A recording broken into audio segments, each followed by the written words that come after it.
की शुरुआत में हमें बताया जाता है कि करीब 10 साल पहले इस दुनिया में अचानक ही कुछ पोर्टल्स खुलना शुरू हो गए थे। इन पोर्टल्स में कुछ मॉन्स्टर और जादुई राक्षस रहते हैं जिन पर मामूली हथियारों का असर नहीं होता। सिर्फ वही लोग इनसे लड़ सकते हैं जिनकी जादुई शक्ति जाग गई हो। ऐसे लोगों को हंटर्स कहा जाता है। इन हंटर्स को उनकी मैजिकल पावर के हिसाब से रैंक मिलती है। जैसे ABCD। सबसे शक्तिशाली हंटर्स S रैंक के होते हैं और सबसे कमजोर E रैंक के। लेकिन एक बार जादुई शक्ति जागने के बाद हंटर्स उसे और ज्यादा डेवलप नहीं कर सकते। फिर हमें 3 साल पहले का एक फ्लैशबैक दिखाया जाता है जिसमें एक आइलैंड पर कुछ हंटर्स एंट जैसे मॉन्स्टर से लड़ रहे थे। लेकिन एंट्स इन हंटर्स पर भारी पड़ रही थी क्योंकि ये लो रैंक हंटर्स थे। इनमें से एक हंटर मर ही गया था समझो। लेकिन तभी यहाँ पर 3 S रैंक के हंटर्स आ जाते हैं और आसानी से इन एंट से लड़ने लगते हैं। व्यूंग नाम का आदमी हीलिंग मैजिक का यूज कर घायल हंटर्स को ठीक करने की कोशिश करता है। तभी यहाँ पर एक वाइट एंट आ जाता है जिसे ये लोग इन मॉन्स्टर का लीडर समझते हैं क्योंकि ये रेड एंट्स के मुकाबले ज्यादा ताकतवर है। फिर ये दोनों मिलकर इसे आराम से हरा देते हैं। तभी यहाँ पर और भी ज्यादा वाइट एंट्स आने लगती हैं। S रैंक के हंटर्स उनसे भी लड़ने के लिए तैयार थे। दूसरी तरफ शहर में भी बहुत सारी एंट्स की आर्मी ने हमला कर दिया था और उन्हें रोकने के लिए हंटर्स की सेना भी तैनात थी। मिस्टर चोई नाम का हंटर अपनी फायर पावर का इस्तेमाल करके इन पर हमला करता है जिससे रेड एंट्स तो मर जाती हैं लेकिन वाइट एंट्स को कुछ नहीं होता। इसके बाद बाकी हंटर्स भी हमला कर देते हैं। फिर कहानी प्रेजेंट में आ जाती है। एक कंस्ट्रक्शन साइट के पास एक पोर्टल या कहे तो डंजन ओपन होता है जिसके मॉन्स्टर्स को मारने के लिए कुछ हंटर्स को बुलाया जाता है। इनमें एक पार्क नाम का हंटर होता है। इसने वैसे तो काम छोड़ दिया था लेकिन उसकी वाइफ प्रेग्नेंट है इसलिए वो आज के मिशन पर आया है क्योंकि मिशन पूरा करने पर हंटर्स को काफी अच्छी कमाई होती है। तभी यहाँ पर कहानी का हीरो जिन्बू आता है। सभी लोग जिन्बी को अच्छे से ग्रीट करते हैं। तभी पार्क बोलता है, ये लड़का कौन है और क्या ये बहुत ताकतवर है जो सब लोग इसे देखकर खुश है? बात असल में बिल्कुल उल्टी है। जिन्बू को दुनिया का सबसे कमजोर हंटर माना जाता है। ये तो एक E रैंक के डंजन में भी घायल होकर हॉस्पिटल में एडमिट हो गया था। जिन्बू सबसे कमजोर हंटर है तो अगर इसे इस मिशन पर बुलाया गया है तो ये मिशन बहुत आसान होगा। इसीलिए सब जिन्बू को देखकर खुश हैं। और जिन्बू ने ये सारी बातें सुन ली थी लेकिन जिन्बू भी जानता था कि ये सारी बातें सच है। फिर जिन्बू को यहाँ एक जूही नाम की हंटर मिलती है जिसके साथ वो पहले भी मिशन पर जा चुका है। जूही एक हीलर है और वो सच में जिन्बू की केयर करती है। जिन्बू उसे बताता है कि पिछले E रैंक मिशन में वो अकेला बुरी तरह घायल हो गया था और उनकी टीम में कोई हीलर भी नहीं था क्योंकि उसके अलावा सभी हाई रैंक हंटर्स थे तो उन्हें हीलर की जरूरत ही नहीं थी। उसके बाद डंजन में जाने का समय हो जाता है। सॉन्ग नाम का हंटर खुद को इस मिशन का कैप्टन बताता है क्योंकि यहाँ मौजूद सभी लोगों में वो सबसे हाई रैंक का है। इसके बाद सभी एक एक करके पोर्टल के अंदर जाते हैं। जिन्बू अपना हथियार निकालता है जो कि एक छोटा सा चाकू था। जिन्बू काफी गरीब है इसीलिए वो इससे महंगा हथियार नहीं खरीद सकता। इसके बाद जिन्बू भी पोर्टल में एंटर करता है। दूसरी तरफ हम पोर्टल एसोसिएशन के प्रेसिडेंट गो को देखते हैं जो कि गवर्नमेंट के साथ मीटिंग करके आया था।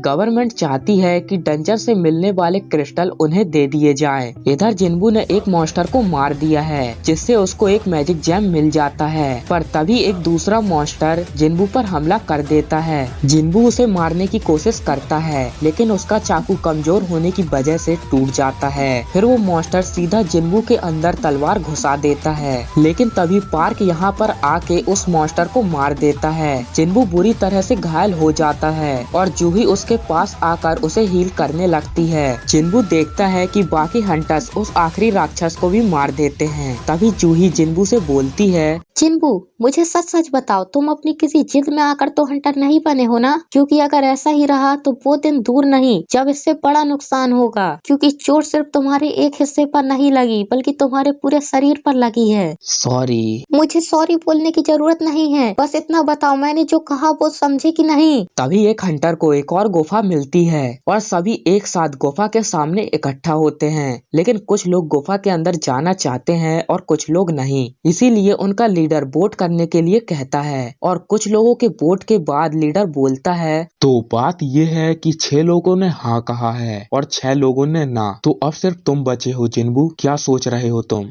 क्या मुझे?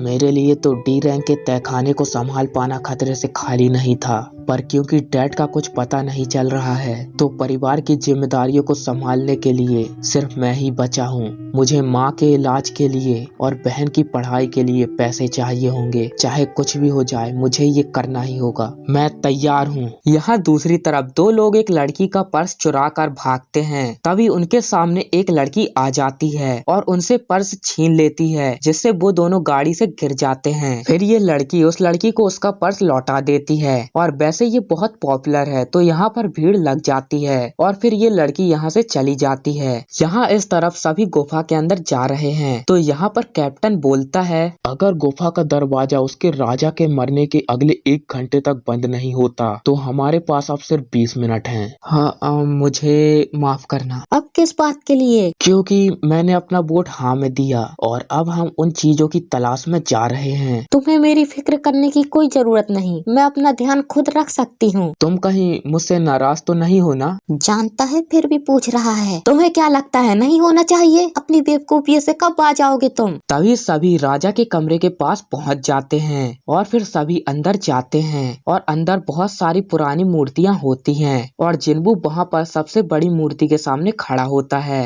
तभी एक हंटर बोलता है, मिस्टर सॉन्ग, यहाँ पर देखिए कुछ लिखा है। प्राचीन लिपि में लिखा है क्या?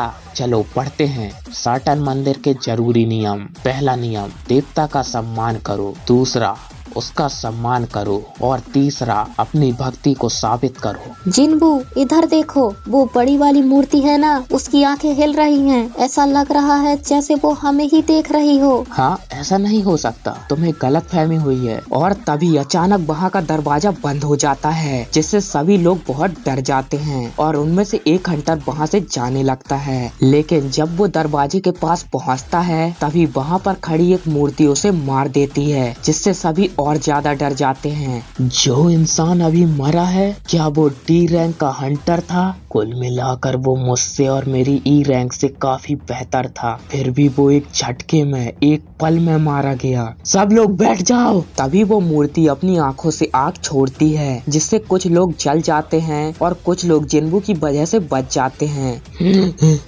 यहाँ पर हो क्या रहा है?